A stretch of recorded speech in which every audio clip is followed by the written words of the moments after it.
अस्सलामुअलैकुम, मैं हूं Mohammad Waqas. Once again welcome to our YouTube channel Mohammad Waqas academy. आज की ये वीडियो हमारी डेरिवेशन है beta is equal to 3 alpha. तो इसको हम स्टार्ट करेंगे।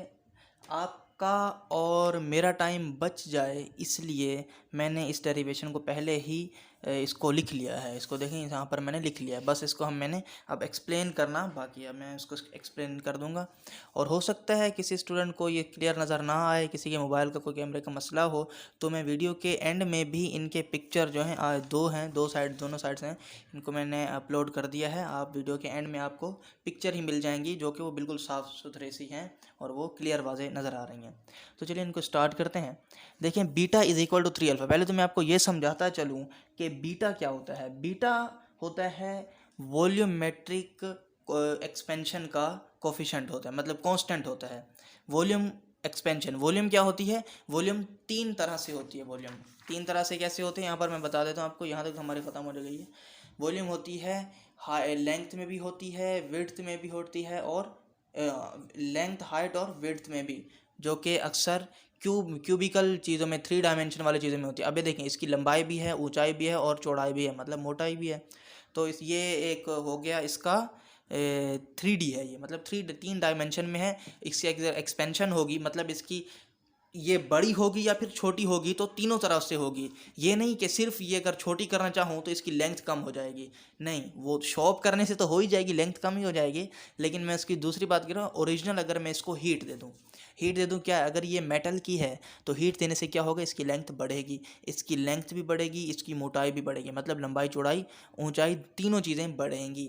ये इसका जो बढ़ने की जो कांस्टेंट है, किस रेट से बढ़ रही है, इसे हम कहते हैं बीटा। मतलब वो जो कांस्टेंट कहलाते हैं वो बीटा कहलाते हैं। तो कुल मिला के बात ये हुई, बीटा जो होता है वो वॉल्यूमेट्रिक एक्सपेंशन होता है, मतलब एक्सपेंशन का कांस्टेंट होता है। वॉल्यूम में जो एक्सपेंशन या कॉन्ट्रैक्शन आता है ना, उसके लिए जो हम कांस्टेंट यूज़ करते हैं वो होता है बीटा। जो लीनियर होता है, वॉल्यूम नहीं, सिर्फ इसकी लंबाई में जो एक्सपेंशन होगी उसके लिए होगा अल्फ़ा। क्या होगा? वो कांस्टेंट होगा। इनकी अपनी अपनी वैल्यूज़ होती हैं हर मेटल के लिहाज से। मेटल से हम पता चलता है, अगर ये कॉपर है या फिर स्टील वगैरह है, हर स्टील की अलग वैल्यू होगी, कॉपर की अलग होगी, आयरन की अलग होगी। मतलब कि आयरन को हीट देंगे तो किसी अलग तरीके से वो अलग हीट से फैलेगा या सिकुड़ेगा। स्टील को देंगे तो वो अलग रेट से उसका फैलना या सिकुड़ना होगा। तो फिलहाल हमारा तो ये नहीं, हम तो बस बीटा को से देख रहे थे कि बीटा क्या होता है। तो बीटा का अल्फ़ा के साथ रिलेशन होता है, beta is equal to 3 alpha. Beta के अल्फ़ा के साथ रिलेशन है 3 का, मतलब 3 टाइम ग्रेटर देन बीटा। जो अल्फ़ा है ना, 3 गुना बड़ा होता है बीटा से। तो या फिर यहाँ से अल्फ़ा एग्जाम में आ जाता है कि beta is equal to 3 alpha, ही आता है। उसकी जगह आ जाता है alpha is equal to 1/3 beta. भाई ये दोनों एक ही चीज़ें हैं। यहाँ से देखो, ये बीटा की वैल्यू निकाली गई और यहाँ से अल्फ़ा की वैल्यू निकाली गई। अगर मैं अल्फ़ा को निकालना चाहूँ तो अल्फ़ा के साथ 3 मल्टीप्लाई हो रहा है, उस तरफ जाके डिवाइड हो जाएगा। ये लो, डिवाइड तो किया हुआ है, ये आ जाता है। मैंने खुद देखा है भाई, मेरे जो क्लास फेलो थे उन्होंने भी ऐसी मिस्टेक करके आ गए। ये जो ज़ाहिर है हमारे वक्त में ये पेपर में नहीं आया था, एग्ज़ाम में नहीं आया था, तो लेकिन है बहुत इंपॉर्टेंट, आ सकता है, लेकिन हमारे वक्त नहीं आया था। लेकिन हमने तो टेस्ट वगैरह दिए थे तो उन्होंने ये काम करते हैं, ये आ गया था, उनको पता नहीं ये क्या है। उन्होंने बोला भाई ये क्या है यार, भाई ये एक ही चीज़ है, थोड़ा गौर तो कर लो यार, गौर कर लो, एक ही चीज़ है दोनों। इसलिए मैंने आखिर में भी ये दोनों दोनों को कराया हुआ, दोनों निकाल के दिखाया हुआ है। तो इसको स्टार्ट करें, देखें, इसको समझते हैं पहले क्या है। यहाँ पर मैंने वर्डिंग लिखी है, let us consider a cube. ये देखो, ये क्यूब है, इस क्यूब को कंसीडर करो, जिसकी लेंथ है a, हाइट है b और विड्थ है c, मतलब लंबाई, ऊंचाई, मोटाई, वो है c। अगर इसका ये इनिशियल वॉल्यूम है ना, इनिशियल है ना, पहले पहले पढ़ा हुआ है, उसका मैंने वॉल्यूम निकाल लिया। वॉल्यूम निकालना चाहूँ, वॉल्यूम क्या फॉर्मूला होता है, length into height into width. तो वॉल्यूम का फॉर्मूला आ गया। तो लेंथ कितनी है, a b c, तीनों को मल्टीप्लाई करके लिख दिया, ठीक है। अब देखो, if we heat the cube, अगर मैं क्यूब को हीट करूं तो क्या होगा, इसकी लेंथ, विड्थ और हाइट चेंज हो जाएगी। वो जो चेंज हो जाएगी ना, वो मैं कहूँगा ये इसकी फाइनल वॉल्यूम है इसका। तो फाइनल वॉल्यूम का जो इसकी चेंज होगी ना, जो इसकी लेंथ होगी, जो नई लेंथ होगी वो होगी a डैश होगी, जो इसकी नई हाइट होगी वो होगी b डैश होगी। ये लो, मैंने यहाँ हाइट आता है ना, ये हाइट आता है, मैंने b डैश लिख दिया। जो इसकी विड्थ मतलब चौड़ाई होगी, हर हिसाब से बढ़ेगा ना, जो इसकी नई वैल्यू आएगी वो मैंने कह दिया वो c डैश है। अब यहाँ तक बात आपकी क्लियर होगी। अब इससे आगे क्या है, इसके आगे है हमारे पास एक कॉम्बिनेशन है फाइनल क्वांटिटी से इनिशियल क्वांटिटी में जाने का। मैंने क्या कहा है, एक दफ़ा फिर बता देता हूँ। फाइनल क्वांटिटी से इनिशियल क्वांटिटी में अगर हमें कोई कन्वर्जन करनी है ना, तो इसके लिए मेरे पास रिलेशन है ये वाला एल एफ, ये रिलेशन है। मैं इसका 3 डॉट बना देता हूँ। L F is equal to L I 1 plus alpha delta T, ये मेरे पास रिलेशन है। ये 1 क्या है, 1 कांस्टेंट है, 1 तो कांस्टेंट है ना, नंबर तो सारे कांस्टेंट होते हैं। अल्फा कांस्टेंट है। कांस्टेंट क्या होता है, कांस्टेंट वो होता है जो चेंज ना हो, मतलब जिसकी वैल्यू फिक्स हो। 1 की वैल्यू फिक्स है, हाँ भाई 1 तो फिक्स ही है यार, 1 तो 1 ही होगा, यहाँ पर भी 1 होगा, चांद पर भी 1 होगा। अल्फा क्या है, अल्फा की भी फिक्स होती है वैल्यू, स्टील, आयरन, निकल, अपना और क्या हो गया, कॉपर वगैरह के लिए हर किसी की वैल्यू अपनी अपनी फिक्स है। आप फिजिक्स अगर सिंथ टेक्स्ट बुक बोर्ड है तो पेज नंबर 5 पे हर किसी की 12th क्लास फिजिक्स की book, text book, page number 5 पे हर किसी की अलग अलग वैल्यू लिखी हुई है अल्फा की।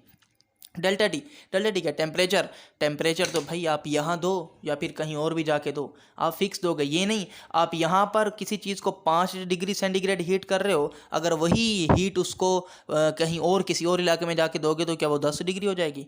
नहीं भाई, 5 है तो 5 ही रहेगी ना, बढ़ेगी कैसे? तो ये मेरे पास ये तो पूरी चीज़ें, ये जो फैक्टर है ना, ये ब्रैकेट वाला फैक्टर, ये है मेरे पास कॉन्स्टेंट है, ठीक है। अब देखो, अगर मेरे पास ये मैंने लिखा है इंग्लिश में, यहाँ से देखो, ये वाली लाइन पढ़ रहा हूँ।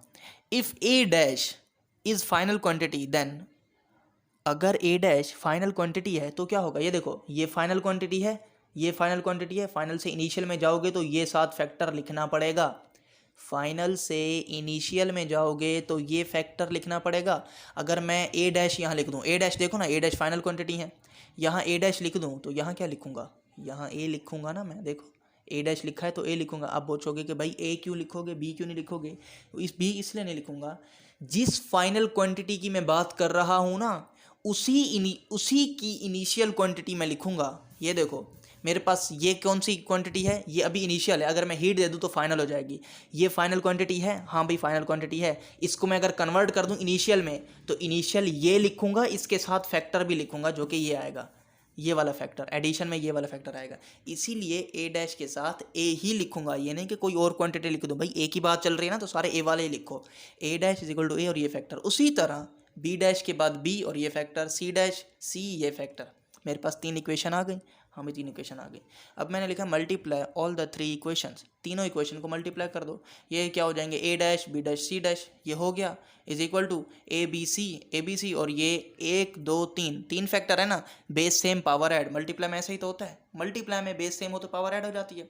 यहाँ देखो A dash B dash C dash, कहीं नज़र आ रहा है आपको? हाँ भाई मुझे तो आ रहा है, ये लिखा हुआ है A dash B dash C dash. ये किसके बराबर है, ये वी एफ के बराबर है। तो मैं A dash B dash C dash की जगह वी एफ लिख दूँ, चलो भाई लिख दिया। अब देखो ये क्या है, ए बी सी किसके बराबर है वो नज़र आ रहा है, ए बी सी बराबर है वी आई के। ये लो मैंने ए बी सी की जगह वी आई लिख दिया, और ये तो नीचे ऐसे उतार दिया, ये है, ये ऐसे उतार दिया। अब देखो यहाँ पर क्यूब का फॉर्मूला लग रहा है, 1 प्लस अल्फा डेल्टा टी का होल क्यूब, ए प्लस बी का होल क्यूब वाला फॉर्मूला, ये लो मैंने लगा दिया होल क्यूब वाला फॉर्मूला। उम्मीद है याद होगा, अगर याद नहीं है तो अब याद कर लो, इसमें कौन सी बड़ी बात है, ये फॉर्मूला है। अब देखो मेरे पास ए क्या है, ए है 1, और बी क्या है, जो यहाँ लिख देता हूँ, ए 1 है, बी है अल्फा डेल्टा टी, दो अलग अलग चीज़ें, ठीक है। ए की जगह मैं 1 लिखूंगा, बी की जगह मैं अल्फा डेल्टा टी लिखूंगा। देखो यहाँ पर क्या लिखूंगा, 1 का क्यूब क्या होगा, 1 होगा, ये बात जहन में रखना। अच्छा यहाँ पर मैं 1 लिखूं या ना लिखूं, बोलो भाई। 1 लिखने का फ़ायदा तो नहीं है, 3 1 से मल्टीप्लाई होकर 3 ही आना है, तो मैं 1 नहीं लिखूंगा। ऐसे खाम खा मैं 1 क्यों लिखूं यार, मल्टीप्लाई हो रहा है ना, मल्टीप्लाई में 1 नहीं लिखा जाता। किसी के साथ अगर 1 को मल्टीप्लाई कराओ तो मल्टीप्लाई 1 नहीं लिखोगे, प्लस माइनस में 1 लिखना पड़ता है, डिवाइड में भी लिखना पड़ता है यार, ये ध्यान रखना, सिर्फ मल्टीप्लाई में नहीं लिखना पड़ता। ये बी है, बी की जगह तो लिखूंगा। अब देखो मैंने इसी फॉर्मूले में ये वैल्यूज़ पुट की हैं, अगले पेज पर दिखा देता हूँ। हाँ भाई समझ आ रही हैं, कुछ नहीं समझ आ रही तो मैं थोड़ा यूं कर देता हूँ, जहन में रख लो, वरना यार स्क्रीनशॉट ले लेना, बल्कि लेके लेना, आखिर में मैंने दिया हुआ है, बिल्कुल साफ़ सुथरा करके दिया हुआ है, वहाँ से कर लेना। मैंने बस वैल्यू पुट किया और कुछ भी नहीं किया, सिर्फ सीधी सीधी वैल्यू पुट किया। देखो 3a² होता है, ए क्या है मेरे पास, a1 है, यहाँ पर मैंने 1 का स्क्वायर नहीं लिखा, 1 का स्क्वायर 1 होता है, 1 3 से मल्टीप्लाई कर 3 है, इसलिए मैंने 1 को निगलेक्ट कर दिया, सिर्फ अल्फा डेल्टा टी मतलब बी लिखें। ये देखो 1 प्लस में था इसलिए लिख दिया, प्लस माइनस में 1 लिखते हैं, सिर्फ मल्टीप्लाई में नहीं लिखते, तो मैंने मल्टीप्लाई में 1 कहीं नहीं लिखा। अब देखो since alpha delta T has very small value hence we neglect its higher value, higher power. क्या बोल रहा है, अल्फा डेल्टा टी जो है ना, उसकी जो वैल्यू है वो बहुत ही स्मॉल है, तो हम उसकी हायर पावर को निगलेक्ट कर देंगे। अच्छा यहाँ पर एक सवाल उठता है, अल्फ़ा डेल्टा टी की वैल्यू स्मॉल है तो उसकी हायर पावर की वैल्यू क्यों निगलेक्ट करेंगे? सिर्फ अल्फ़ा डेल्टा टी को करो ना, हायर पावर तो ज़्यादा कर देगा, ज़्यादा कर देगा। इसी बात को हम ज़रा चेक कर लेते हैं कि भाई हायर पावर को निगलेक्ट करें या नहीं करें। देखो अगर आप पेज नंबर 5 खोलो ना बुक का, वहाँ पर अल्फ़ा की वैल्यू हर मेटल के लिए अलग अलग दी गई हैं, तो वहाँ से आपको पता चल जाएगा। किसी भी एक वैल्यू को उठा लो, मैं वैसे किसी भी एक वैल्यू को ले लेता हूँ यहाँ से। मेरे पास ये बुक है फिज़िक्स की, ये देखो ये सारी अल्फ़ा की वैल्यू दी गई हैं।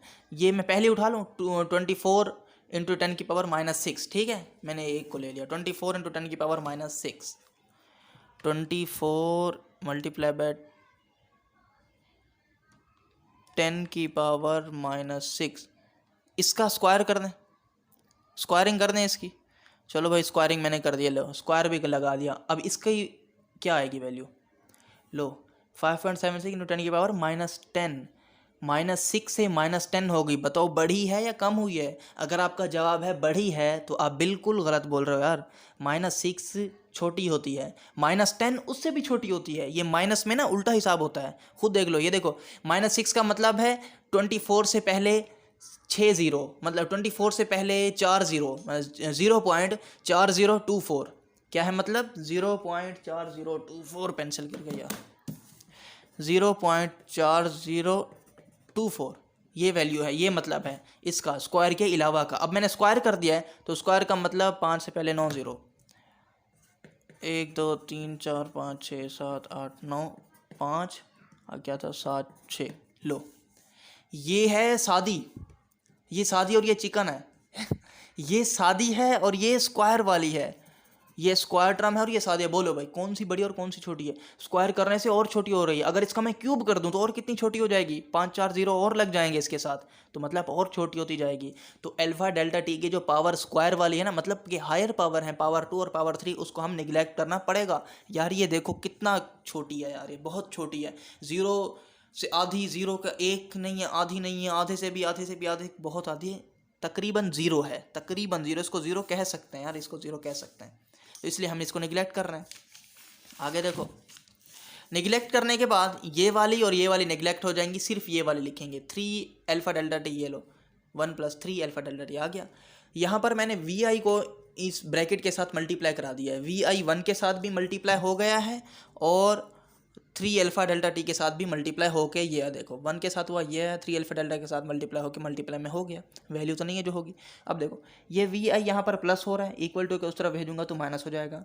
जैसा कि आप सभी जानते हैं फाइनल माइनस इनिशियल, अगर कोई कॉम्बिनेशन रिलेशन बन रहा है तो उसके साथ डेल्टा लगा देंगे, मतलब V F minus V I is equal to delta V. ऐसा ही है ना, उसी जैसे कि वो हम क्या वेलोसिटी है ना, तो लेंथ की भी अगर होती L F minus L I, तो हम क्या लिखते हैं, डेल्टा एल लिखते। सही, L S minus L I, क्या बोल रहा हूँ, छोड़ो यार। बस फाइनल माइनस इनिशियल अगर हो तो डेल्टा लगा के उसकी आगे वाली वैल्यू लिख देते हैं, ठीक है भाई। तो इसकी जगह मैं डेल्टा लिखूंगा, मतलब डेल्टा वी, ये लो डेल्टा वी लिख दिया। आगे जैसा कुछ लिखा हुआ है वैसा कुछ मैंने लिख दिया। यहाँ पर मैं 3 को यहीं रखूँगा, अल्फ़ा को भी यहीं रखूँगा। क्यों? क्योंकि मुझे 3 अल्फ़ा बनाना है एक साइड पे, तो एक साइड पे 3 अल्फ़ा हो गया। बाकी इसके साथ जो चीज़ें चिपकी हुई हैं वी आई और डेल्टा टी, वो मैं इक्वल टू के उस तरफ भेज दूंगा। कैसे भेज दूंगा? वी आई और डेल्टा टी मल्टीप्लाई हो रहे हैं इधर, उधर जाके डिवाइड हो जाएंगे। ये लो डिवाइड हो गए, सही।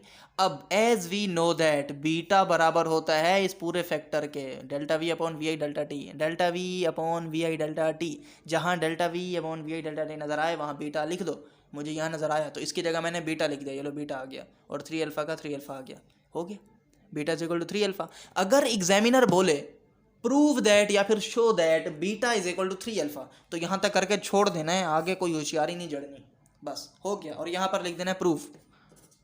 वो बोलेगा प्रूव दैट या शो दैट, ऐसा ही बोलेगा और कुछ नहीं बोलेगा।